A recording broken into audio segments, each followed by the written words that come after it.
Pemirsa, menanggapi dugaan kasus korupsi smart toilet di sejumlah sekolah di Kota Makassar yang menelan dana APBD hingga 17 miliar, aktivis anti korupsi mendesak kejaksaan segera usut tuntas kasus tersebut dan menghitung kerugian negara akibat ulah para koruptor.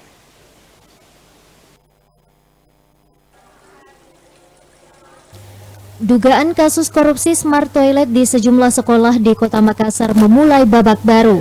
Kabarnya Kejaksaan Pelabuhan Makassar telah mengantongi sejumlah nama untuk dilakukan penyidikan lebih lanjut.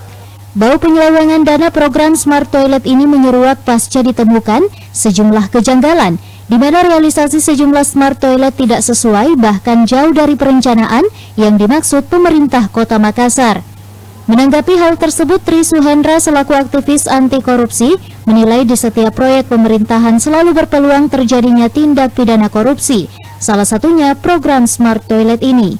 Ia menduga permasalahan program pemerintah Kota Makassar tahun 2018 tersebut akibat perencanaan yang kurang matang, sehingga korupsi dan kerugian negara terjadi.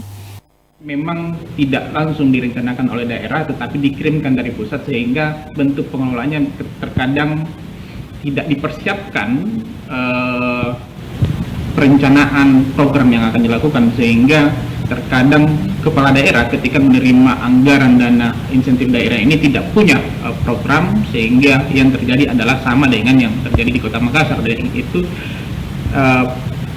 perencanaannya kurang matang sehingga hasilnya yang sama seperti smart toilet ini. Nah, untuk kedepannya misalnya bisa juga misalnya Kota Makassar mendapatkan setiap tahunnya kan belum tentu dapat. Nah, kalaupun dapat misalnya tentu harus ada perencanaan yang baik dan matang. Karena ketidakmatangan suatu perencanaan, maka di situ biasa terjadi dugaan korupsi seperti yang ada sekarang. Tri yang juga seorang dosen di Universitas Islam Negeri berharap pihak kejaksaan dapat mengusut tuntas kasus tersebut secepatnya dan menghitung total kerugian yang dialami negara. Fitri Harunisa, Salabes TV.